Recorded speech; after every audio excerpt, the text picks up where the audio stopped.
I know friends even who are like, how do I even pray with my kids? And I'm like, you just start. Your kids know when you're wrong. So you got to be humble and going to them to say when you're wrong. Faith, relationship, action, memories, and extravagant giving. Those just are the things that our family really want to prioritize. I mean, men were built for this. Like, it can be scary that this much is on our shoulders, but our job is to get ourselves to heaven and as many people with us, and that's our kids.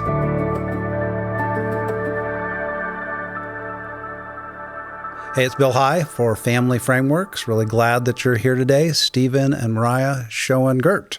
Yes. You guys ready to go? We are. Yep. That's great. All right. So we talk about seasons of parenting, seasons of life, and all that kind of stuff. We got beginnings, ends, and you guys got middle, the messy middle. Talk about what that's like. Well, for us, we've got 5 girls, ages 11 and a half. She's almost 12, but down to 18 months. And life is busy, to say the least. Our 3 big girls all play competitive soccer. And then we've got, a 3-year-old and a 1-year-old who just need all of the little kid attention. And we're just doing our best to roll with the punches and figure out how to do this parenting thing the right way. Yeah. So. Yeah, I mean, so girls are so much different. Like, we'll have friends over that will come over and they'll be like, so where are your kids at? And we're like, they're upstairs. And they're like, wait a minute, they're home? They're not like wrecking havoc on the whole house and all that. And they've got their moments for sure, but they'll sit up there and draw or read, or, I mean, one of our daughters reads 1 book a week? Basically, yeah, she they're, reads a lot. They're amazing girls for sure, but it's there's some differences between having girls and boys. You think? Yeah. Yeah, that's really good. And we've got so many, of course, families that would be listening to this and hearing about this. So go in a little bit more, the ages, because you mentioned the age range, but give us the exact ages. Yeah, so our oldest is 11 and a half. She'll be 12 here before we know it in August. Then we have a 10-year-old, we have an 8-year-old, 3 and 1. Okay. Yeah. So they're pretty close together. Yeah. Yep. We've got 3 really close together, then there's a bit of an age gap, and then we've got 2 little ones. Yeah. And what's the school range? What does that make them grade-wise? So going into 6th, 5th, and 3rd grade.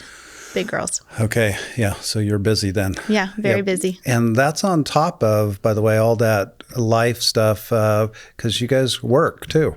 Yeah. Talk about that side of it. Yeah, so I work full-time. Moriah stays home with the kids. And so Which is kind of full-time too, huh? It's definitely full-time. 24/7. I would take my job over hers from a capacity standpoint because it's nonstop. I mean, it's true. You see the things at churches that go through all of the job roles that a mom does, and it is crazy what a mom does. I have a glimpse sometimes on a weekend when she goes out of town, not very often, and it's amazing. I actually get them to do like military type stuff. I have a march in place. I had this whole routine set up, and then I said, go to your quarters. And I didn't tell them what it meant. And then the 8-year-old ran to her bed, then the rest of them followed. And I was like, hey, got it. All right. Nailed it. We call it daddy law when Yeah, mommy's gone. daddy law. Yeah.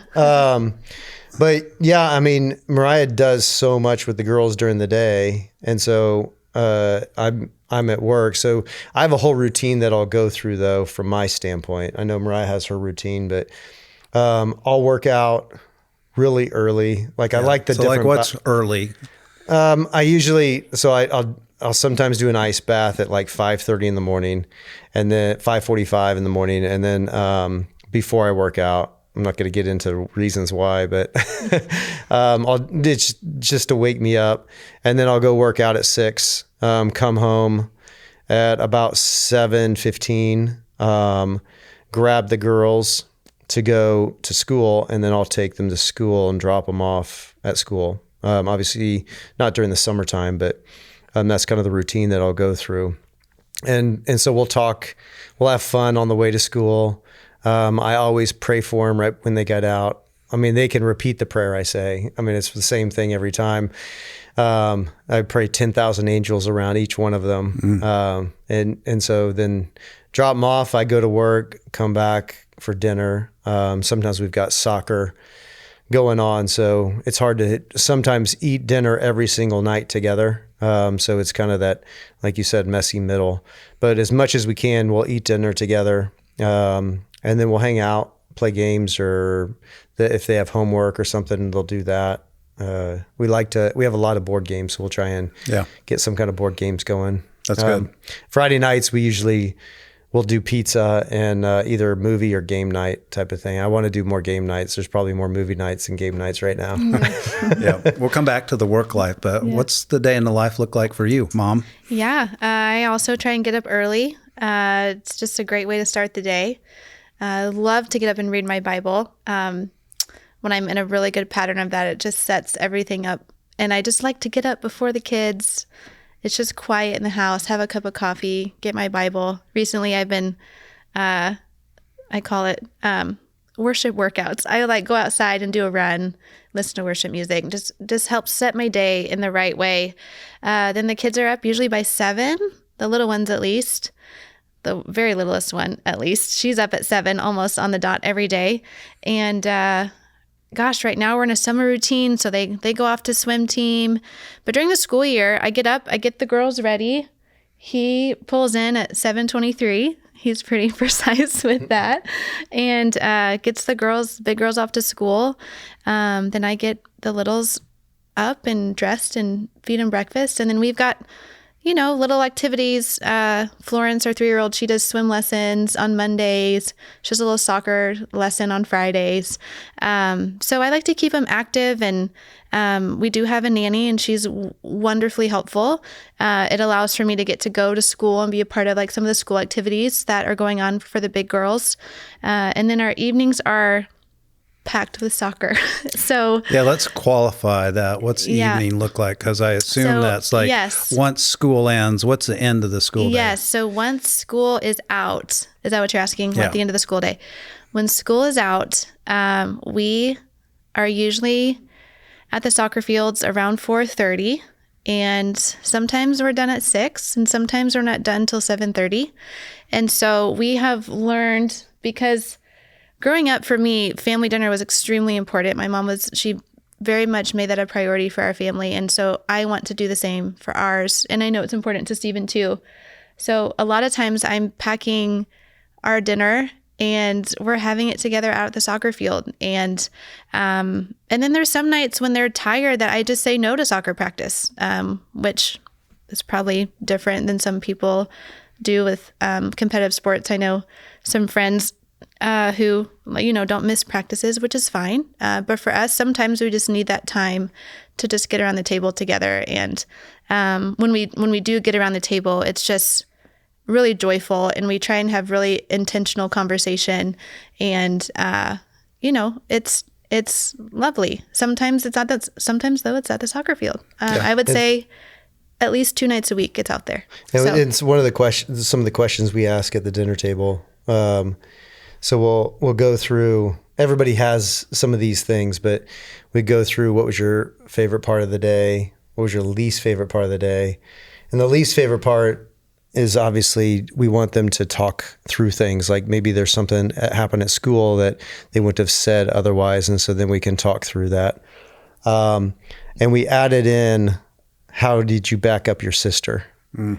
And I like that one because I want them to always think family and think family first. And how can you think of how can you build up your sister? How can you get her back? Make sure that, because we've talked to them about this fairly lightly, but friends will come and go, but family will be here forever. Yeah. Let's dive into that. I want to come back to some of this routine, but I also want to give some framework to this discussion, because you guys have mentioned it already, but there's some things you're trying to do intentionally, and you've done some of this, what we call family legacy work. Talk about some of what you're trying to get done in that intentionality. Yeah, we sat down with you and we went through the curriculum, and we set up the Vision Mission values, and it took us a little bit of time, but we finally got those printed on these big, beautiful signs, and they're hanging in our stairwell.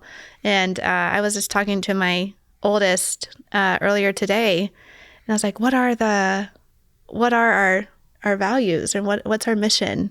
And she's able to quote it because she's seeing it every day when she's walking down the stairs. And ironically, our word is frame, and because it's how we want to frame our life. Yeah. And they're our values, but it's faith, relationship, action, memories, and extravagant giving. And so those just are the things that our family really want to prioritize and kind of filter the things that we decide to do, the places we decide to go, the relationships we choose to have are all filtered through this framework that we want to build for our family and for our lives. That is so good. It's really you got cool. an acronym. Yeah, we got an acronym. That's it. That's the word. Yeah. It makes it a lot easier to remember, doesn't it? Yeah, it does. It was hard for me to come up with one, but she came up with one. It was really creative, which it encompassed really what we wanted our values to be. Yeah. Yeah. So this is on the wall of your home now. It is up on the wall. Yeah. Yep. Yeah. Way to go. Good. That's awesome. So what's that look like then, trying to live that out on a day-by-day basis? So we'll do, what we try and do is we try and incorporate it into family meals. Now we don't do it all the time. We need to do you it got a lot soccer more. matches and stuff like that. Yeah. But we've had some fun with it. I've actually used ChatGPT to help me come up with some of the ideas. Like it knows. The ideas are cool. A little too much. Yeah. Nothing too personal, but it knows our girls. It knows our values. It knows how we want. So I'll put in and say, here's our values. I want to come up with a Bible study that's interactive and fun. And so we had a really fun one that we did. So we had we did it on action, and it was David and Goliath. And so we read the story, and the girls read the story of the David and Goliath, and they've heard it, but we read the beginning part that you don't hear a ton of. And it talked about the action that he took. And so I said, girls, what action did David take? What was the first action he took when he found out he was doing it? And they said, he walked out there. And then I said, did he? And he goes, oh no, he ran out there. And I was like, exactly. He ran, he took action, and he was going after it. What's that mean? And so we just talked through it and had a lot of good discussion. And something I didn't mention was, at dinner, I stacked up these cups. And so I did 3, 2, and 1 and had them stacked right there, and the girls could see it. And they were like, Dad, what is that? Are you doing a magazine shoot? Are you doing something for that? Or what's going on? And I was like, I don't know. Maybe you'll find out after. And so they sat there like looking at that and thinking about it and just in the back of their minds. And then we did the study and just went through it. And we just talked about the things, the Goliath that they needed to slay in their own life to take action on. Yeah. And it was amazing, the stuff that came out. One of our daughters sometimes has a struggle with not telling the truth just because she doesn't want to be in trouble. She's kind of a little bit of a perfectionist. And so she said that shit came out. She said that was her Goliath. All on her own. Yeah, it was she her just Goliath, yeah. She talked about it and said I want to really conquer lying. I need to conquer lying. And you know, all of our daughters then just did each one that was really personal things. That was amazing. It was amazing how it just came out with some of that discussion. What a good lesson. What is your Goliath? Oh my gosh. It was amazing. And so then I said, all right, we're going to slay this. And how are you going to, and we talked about the actions that they were going to do to slay that. Yeah. And I was like, now I want you to slay your giant. So, and I got balls, and they took balls and threw them at the cups as Goliath and knocked him over. They had a blast doing it. We did it a bunch of times, just kept picking them up and going and throwing them. So it was really fun to make it interactive. And we just recently did one over a weekend at the lake, and again, a little bit of help from chat, but it was just a trust one. And it was awesome to see the kids, and even like the cousins who were there with us, were just so engaged in this fun little interactive, probably could have been 15-minute Bible study, but it ended up being a little longer because they were having so much fun. Yeah, it was Sunday, and we were doing church together, and so we did that. So this is spilling over into the other side of the family. Yeah, so we did it with everybody, and we said, you don't have to, but anybody that wants to come out on the balcony, we're going to do a Bible study. And so we did it, and we did it on trust. And talking about the different scriptures, and it was really good and interactive on it.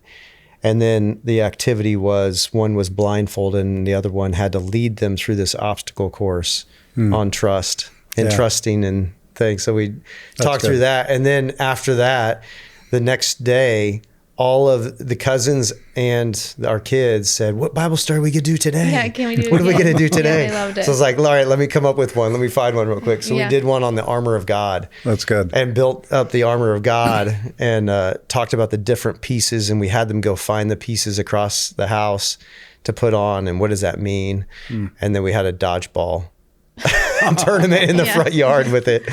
So awesome. Drill into this for a second, because as you appreciate, a lot of people would be out there and they're like, man, that sounds like that took a long time. No. How long did that, like your Goliath one, take?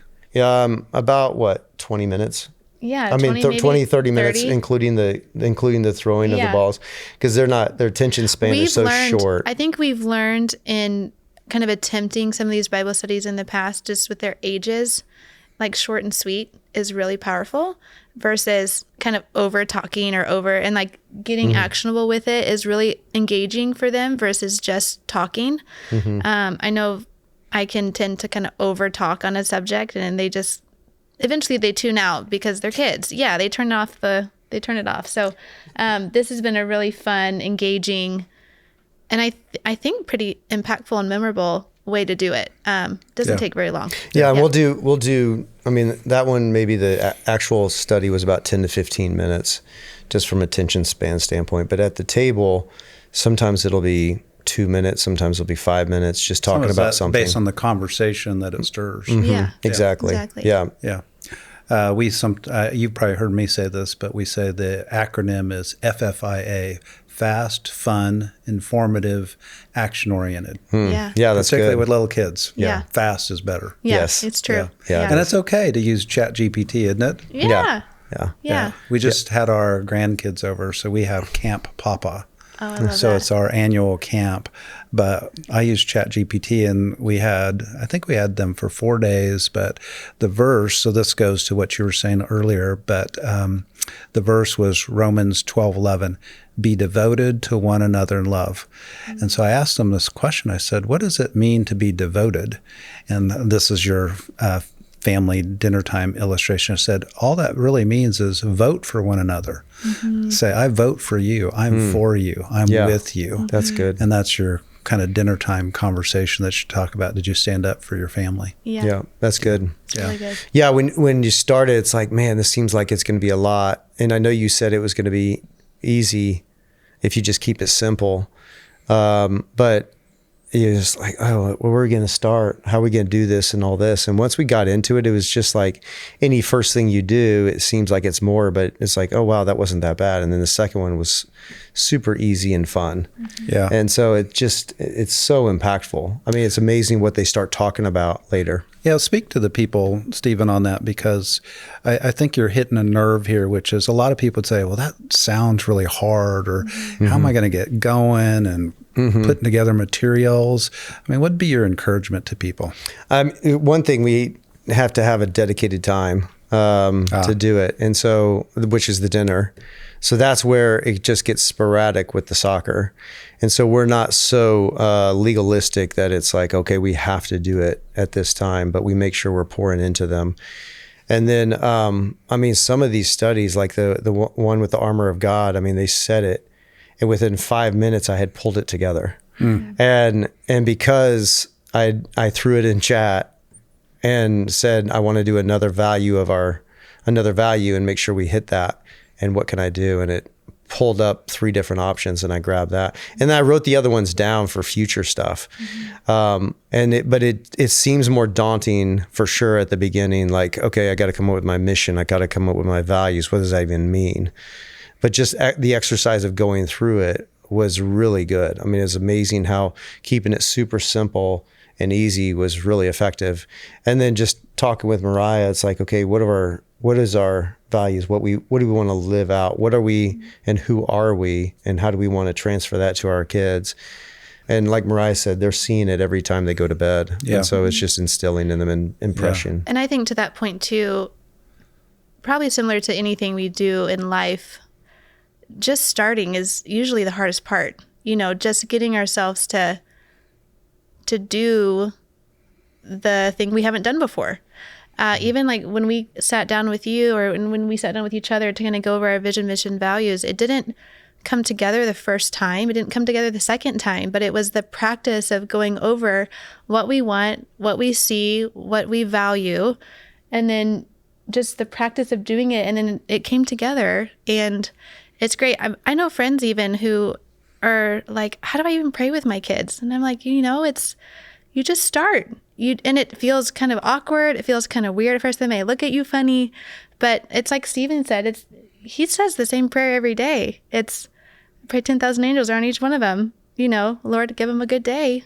And then they go out the door. They start mouthing the prayer. Yeah. And even our, maybe I should switch this up. but even our 1-year-old, what's funny is that he'll pray the same prayer with her and our 3-year-old at bedtime.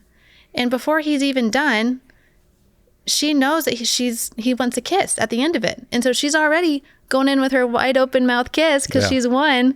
And so it's just starting the small thing and the uncomfortable thing. And when you start it and then you realize, oh, that actually wasn't that bad, or it didn't actually take that long, maybe it's a train wreck the first time. Maybe it's not, but you just keep doing it until it becomes comfortable. Yeah. That's a really good encouragement. Yeah. Just get started. Just start. Get going. Yeah. I heard Mark Batterson say it this past week that what's the difference between a white belt and a black belt? One word, quit.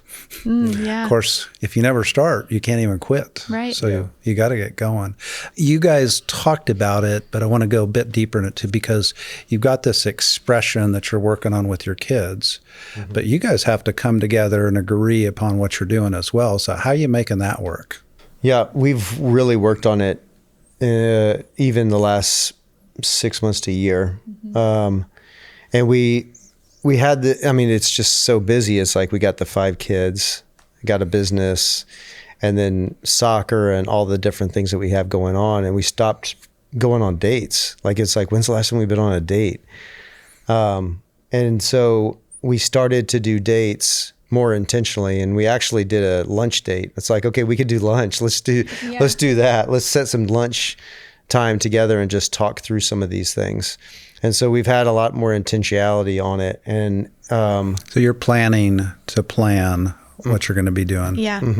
It's really important. And I think if we're not intentional with that, and we've seen it, when we're not intentional with that, it doesn't happen. Or it might happen, but it feels chaotic, because we haven't really come together. As far as values go from Stephen and I in our marriage and how we want to raise the kids, it helps that we kind of grew up with similar faith-based foundations. So we have and always have had very similar morals and ideas for how we want to do this. So that's helpful. But talking and being intentional with time together to talk about it has been very, very important. Yeah. But you got to fight for that. You do. Yeah. And you guys have been married how long now? Maybe 15 years in September. 15 years. Yeah. Yeah. One little part of the story that I know that would be good for our listeners to know, though, is that you also, your dad works with Stephen. He does. Yes. And how long's that been going on? About 17 years now. Almost 17 years. Long time. Not everybody can make that work. Yeah. Yeah. Yeah. What's the little bit of an aside, but how do you make that work? Because not everybody can work with their father-in-law. So it's an interesting dynamic because I'm the CEO and started the business, and then he came on board. And me and Moriah have a difference in age. So okay, I'm actually, you might as well say it. Yeah, so we're 15 years apart. And my father-in-law is 7 years older than me. Okay. So a lot of people think we're buddies from high school or something. But it's definitely interesting. It's everything that people tell you not to do. And we definitely don't, unless God's telling you, definitely But don't it's all been suggest it. perfect, right? Oh, yeah, it's been perfect. No, when we were dating, it was like, I said, you've seen Rocky, right? Because it's a classic. Because we were going through different we're going through different movies. And there's this age gap, obviously. And I said, you've seen Rocky, of course, right? And she goes, oh, yeah, I've seen Rocky. Rocky and Bullwinkle? And And I was like, oh no. But Matt came on board, and we did it really the right way, for sure, from a courtship together, and then him coming on board and that whole process and all that. We just were really slow with it, and made sure that we stayed in communication. But it's been really good. I mean, he's one of my best friends, and there's this point where he respects me and my position and knows my position, and I know his. And so in the business, and we've had a lot of friction for sure, but we work it out just because we talk through things. And then we're so good now. It's like a marriage as a business partnership. Yeah. But then when he's at his house, or we're doing stuff with the family and all that, he's in authority. Yeah. And so we know we've done well in moving in and out of authority. Yeah. Yeah. Yeah, I would say like God's really had a hand in all of it. And I don't know how else to say that, because I think just from the outside looking in, there should be a lot more problems just with our age difference. And then now we've got my dad involved and my parents, but then he also has some other family members who run magazines in other parts. So there's just this really beautiful dynamic that I think God has been at the center of, and there's really no other way to explain it. It's not something that we're like, everyone should go do this. And people will say, well, what do you say to your daughters about even like the age difference in our relationship? And I'm like, well, it's not something that we're like promoting. We're not going to say to my 16-year-old, go find someone who's 30 and Definitely it's just been I look at Matt and I was like, what were you thinking? When I had girls, I was like, what were you thinking? You should have punched me. I always tell people, I'm like, as unique as our story is and as different as it looks than a lot of other people's, God's hand has been in it from the beginning, and I'm so thankful for that. Yeah. So that's actually probably another podcast, you and Matt, talking about how that works. Oh, for sure. Okay, so let's come back. You know, you guys had these perfect upbringings, and now you come together, you got the age difference, and you're trying to work on this now. And I'm sure it's all been wonderful success, right? And just be a little bit vulnerable for people listening, which is, where are you struggling? Where are the mistakes at? And where do you feel like, man, maybe I could do a little better? Yeah. I think for us, I was actually talking to Stephen about this just last night. Some of just like, I think the process for us is still in the works of getting there. So like being more consistent with scheduling our family meetings. We just haven't been able to nail that down very well yet. We've been talking about that. We've been talking about it, and it just is still just not quite there yet. And but we value it. We know it's important, and it's kind of like what we said earlier. Is like we just need to start it, and once we do, I think it's going to go really well. But I think for the rest of it, it's just trying to remember, like even on the daily basis, looking for like our values. So like, how do we talk about relationships when we're in the car? You know, how do we talk about how they're interacting with each other, or how their relationships are going with their friends, or just finding those moments to be intentional in conversation around our vision, mission, values. Does that make sense? That looking like for you? Because like he said, you've got this bulk of time with him and he's off working. So how are you trying to do that with the family values? We talk about the way, a lot of our conversations happen in the car. We're in the car a lot. Yep. But we talk a lot. I feel like I talk with the girls a lot, and I think they would agree about their relationship with each other. And we've talked about this. We mentioned it earlier, but like friends come and go. But like you shouldn't be treating your friend better than you're treating your sister. And when that's happening, there's a problem. And so I try to bring that to their attention and just say, you know, you would never speak to Lucy this way, or you would never speak to Olivia that way. So how can we speak to each other better? And how do we build the relationship better? Something else we love to do is adventure together. And it's part of like our making memories. It's part of our relationship, part of taking action, which is all part of like really important to us. But we love to, we're actually getting ready to go to Colorado, and we're going to camp, which we haven't done that before Like with real the girls. outdoor Real camping? camp. A Yeah. tent? Real tent, like Wow. camp. At least one of us will be doing a Yeah, I real don't know tent. that I will, but I'll be with the babies in the cabin, but Okay. it still I'm counts. It getting the still picture. counts. I'll go out to the campfire, and I think we're just trying to look for more and more opportunities like that with the girls to just travel and see the world and experience new things. And that's something that I really love doing. Yeah. And we've tried to really prioritize that. Like you said, it's not perfect at all. I sometimes look at myself and it's like, man, I just messed up big time. How are they going to remember that? And what are they going to think about? And I think it's always about how I approach it after. Like, I'll give an example. This is being vulnerable. We were putting up the Christmas decorations and Christmas tree stuff. And so Larry, our 1-year-old, who was less than 1 at that time, our second born, I didn't want her to be around the decorations. Plus we were on ladders and all that. So I said to my second born to take her over to the chair and just kind of play with her over there. Well, she put her on the chair and she fell over onto the floor and she was bleeding profusely. And it was like, ended up being, she cut a string under her tongue. Or maybe it was above her lip. Yeah. And they said that bleeds really heavily. I didn't know that. We couldn't really tell where it's coming from. There's just a lot of blood. I'm so reactionary. So reactionary, which I've been trying to work on, but I'm so reactionary. And I was like, we need to go right now. And so I'm boisterously saying, as a guy to girls, a man to girls, being very direct. And I could see fear on my second born's face. And when I'm being direct, like, hey, we need to get this done. And then I'm yelling.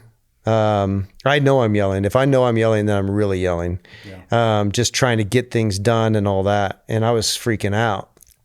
And so afterwards, after everything was done, I brought the girls in my bedroom and I said, that was completely wrong of Daddy to act that way. I said, when you guys get scared, what do you do? And so they talked through it and they said, I cry or I kind of, ball up or something like that. And I said, yeah, when Daddy gets scared, he yells and it's not right. And I was really scared. I was scared that something has happened to Larry and it was completely wrong. So I talked through it with them. And I asked for their forgiveness and we talked through it. And it's like those moments, it's like, oh my gosh, I'm such an idiot. Yeah. And I try and be better for that. And there's not very many moments, but it can happen. Another one was, I'll come home from work and there'll always be residual of talking on the phone or something like that. You're still in work mode. And still a little bit in work mode. And so I'll come, not a little bit, a lot. And so I'll come in and sometimes be on the phone and I don't even realize it. And my girls will say, Dad, then they'll open up. We're really transparent with each other and we'll talk through it. And it's like, I always ask, what are you seeing? What can I work on or whatever? And they said, well, Dad, when you come home, you're on the phone and I try and talk to you about it. Or my other daughter, who's a little bit more introverted, will read books. And I said, why do you read books so much when you're coming home? Or when I'm coming home, and she goes, well, Dad, you're on the phone. Mm-hmm. I'm like, oh no. So I had to change that. And so what are you doing now? I put the phone away. It's very rare that I do it and I need to be really diligent. I just need a box where I put my phone down and be done with it for the night. And so that's my goal. But when I come in, I make sure I'm not on the phone. Yeah. And make sure I'm engaged with the girls more now. Because I don't want that to be. I didn't even know that perspective of theirs. So yeah, that's good. Let's do some diagnosis, for people that are listening, because you guys are starting to talk through several things. So maybe one is the idea of the phone jar or the phone box that you're going to put away the phone for the evening. Yeah. That could be a simple one. The idea of the family meeting, what's that looking like for you guys? I think we've talked about the idea even of, well, maybe you need to have your assistant help you schedule those. Right. Yeah. Whatever that looks like, just to make sure that it gets on the schedule. And as an aside, the idea of a family meeting, what's that looking like for you guys? What are you thinking that looks like? Because people hear that terms like, what is that? Yeah. So a lot of our friends have been doing family meetings, and their assistant will book it, and their kids are older, and it's time for us to do it. Our oldest is 11, almost 12. And so what we want this to be is we want to talk about goals. We don't want to keep it real long during, especially at this age. It's kind of like the Bible study. Fun, informative, action oriented. Yeah. So we want to keep it short, but we also have a giving fund that we have. What the Greens do with their giving and what they do with the third generation and how that's set up, I really like that. So what we're going to do is we're going to do a budget for our kids, actually, and get them to start thinking about how they can give to things and have them part of the decision making and talking through some of the giving things. So that's a new one we're putting on the board, as well as that next generation giving. Yeah, because we actually built an orphanage through our family in India, and did a 50-kid orphanage through an organization. We paid for it, and we've done several through the business, but this is the first one we did with our family. Yeah, and we are going to take our 3 girls to India later this year to experience the orphanage. They're going to see what you guys got to participate in. Yeah, so we want them to participate in it. And so during their fall break, I mean, it's going to be mostly travel to get there. But it's far from here. But we want them to experience that, to see it firsthand, and to see the difference that can make and transform kids forever. It's just going to be life-changing for them. Yeah. And so that's part of our value of obviously extravagant giving, but then also being a part of it. We don't want it to just be giving. We want to be involved, and we want to get involved in the process with them. That'll be your memories too. And our action. Yeah. It all goes together. Yeah. So we're going to do that with them. And then the family meetings ongoing will involve their goals and just actionable items, something they can do, and then just talking through things. It'll evolve as they get older to start even involve more finance. Yep. You guys do the family dinners, of course, where you're working on the family values. That's ongoing, but it sounds like you're continuing to have to fight for that family dinner time. Yeah. Yeah, we have to fight for it. I mean, and as the 2 littles get older and they start getting involved in activities, I mean, we just have to find ways to prioritize it. And we know that, but it's a fight. It really is, which is part of the reason why, if I'm being honest, I love the vacation time that I feel like have done really well with. We both really enjoy it, but also at home, there's always something vying for our time, whether it be school or soccer or work, and so for us to just get away, it's such great quality family time, and I think offers so many opportunities to work on all the things that are important to us, relationship, talking about what we want to give to, making memories, all the things that are important to us. We get to do those things when we're intentional, like with our travel. So for me, it's not necessarily like a monthly family meeting, but anytime we can get away as a family on a vacation, it feels really, really valuable. Yeah. So I think you put another one on the board, which is fight for that family vacation. Yeah. It doesn't have to be extravagant. Yeah. It could be the same place every year, but something that gets you away out of the norm. Yeah. I don't know if we have too big of a problem to take the vacations, but we decided we wanted to do something international every year for them to get different them cultures. out of their comfort zone. Exactly. And India will do that. And so we did France. We want to go to different places that they learn about in school. And then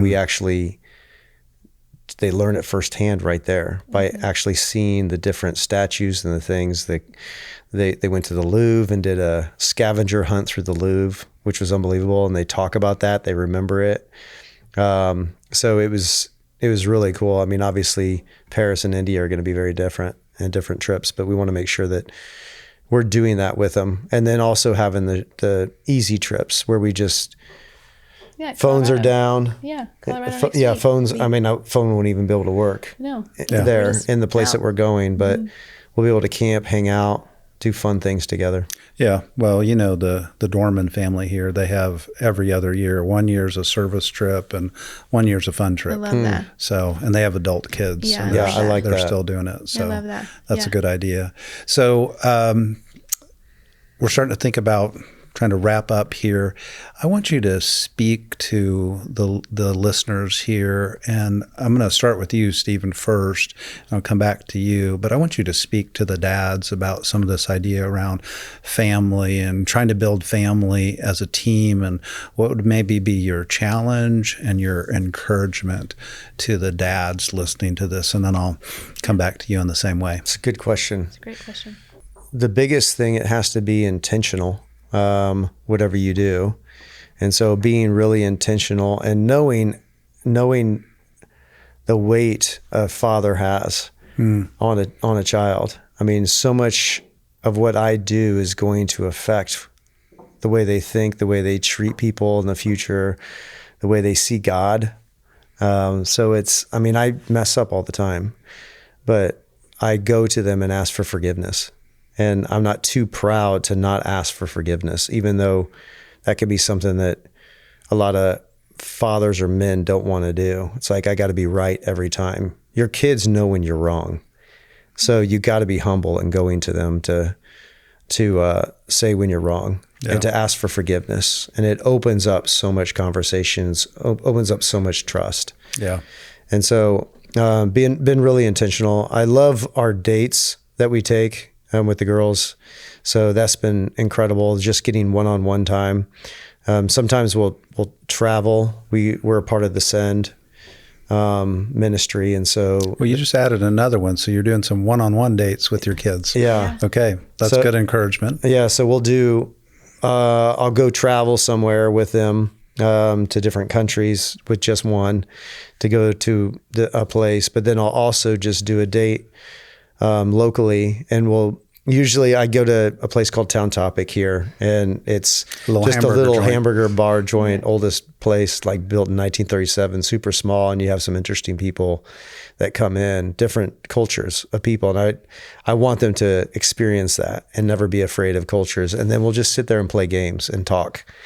We'll come back to my office, which is right there, and the condo is above that, and so we'll sit there and play games, and that'll be a blast. So I think it's just keeping it simple and making sure that you open up and have time for your kids to talk, and making sure that you're pouring into them just little. I mean, like when we're playing games, I'll talk through things, but it'll be really, like what do you want me to work on or something like that. It's going to be very, very light. Yeah. But mostly it's all about them. Yeah. And it's going to be about what they want, where they want to be when they are older. Yeah.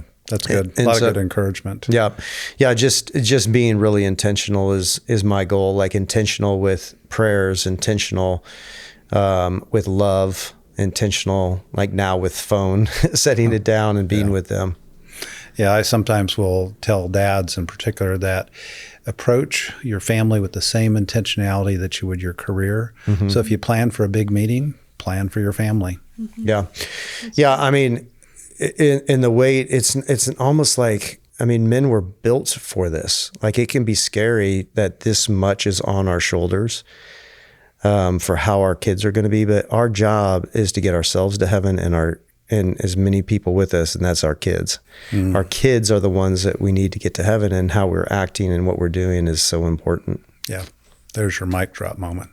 Okay, Moriah, how about you? Speak to the women. Gosh, I would say as a mom, I think whether you're a working mom or stay-at-home mom, I'm learning as my kids get older, and now I've been through a couple different seasons. We're about to hit teenage years, but I've also still got littles.